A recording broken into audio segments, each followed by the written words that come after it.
لیث بن سعد نے عقیل کے واسطے سے بیان کیا، انہوں نے ابن شہاب سے، انہوں نے عروہ سے کہ عائشہ رضی اللہ تعالی عنہا نے انہیں خبر دی کہ ایک رات رسول کریم صلی اللہ علیہ وسلم نے عشاء کی نماز دیر سے پڑھی۔ یہ اسلام کے پھیلنے سے پہلے کا واقعہ ہے۔ آپ اس وقت تک باہر تشریف نہیں لائے جب تک حضرت عمر نے یہ نہ فرمایا کہ عورتیں اور بچے سو گئے۔ پس آپ صلی اللہ علیہ وسلم تشریف لائے اور فرمایا کہ تمہارے علاوہ دنیا میں کوئی بھی انسان اس نماز کا انتظار نہیں کرتا۔ صحیح بخاری حدیث نمبر 566۔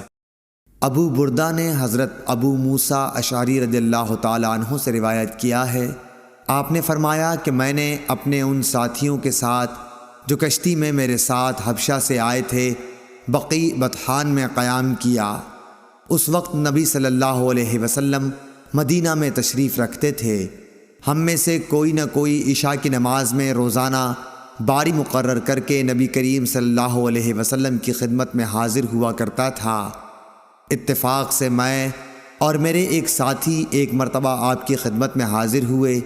آپ اپنے کسی کام میں مشغول تھے، کسی ملی معاملے میں آپ اور حضرت ابوبکر صدیق رضی اللہ تعالی عنہ گفتگو فرما رہے تھے، جس کی وجہ سے نماز میں دیر ہو گئی اور تقریباً آدھی رات گزر گئی۔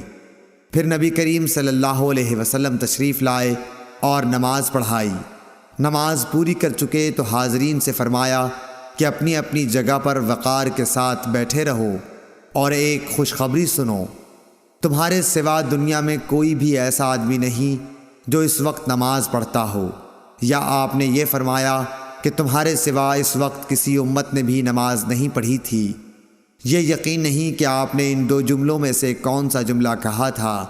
پھر راوی نے کہا کہ ابو موسیٰ رضی اللہ تعالی عنہ نے فرمایا، پس ہم نبی کریم صلی اللہ علیہ وسلم سے یہ سن کر بہت ہی خوش ہو کر لوٹے۔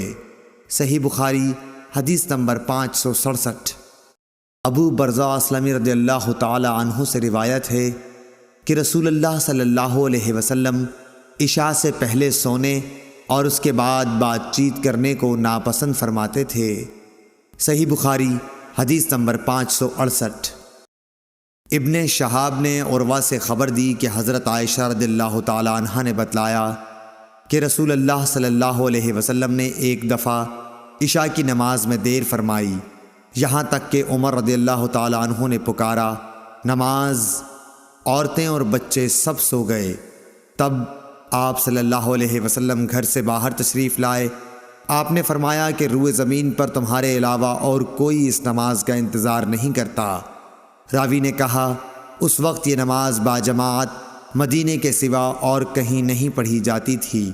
صحابہ اس نماز کو شام کی سرخی کے غائب ہونے کے بعد رات کے پہلے تہائی حصے تک کسی وقت بھی پڑھتے تھے۔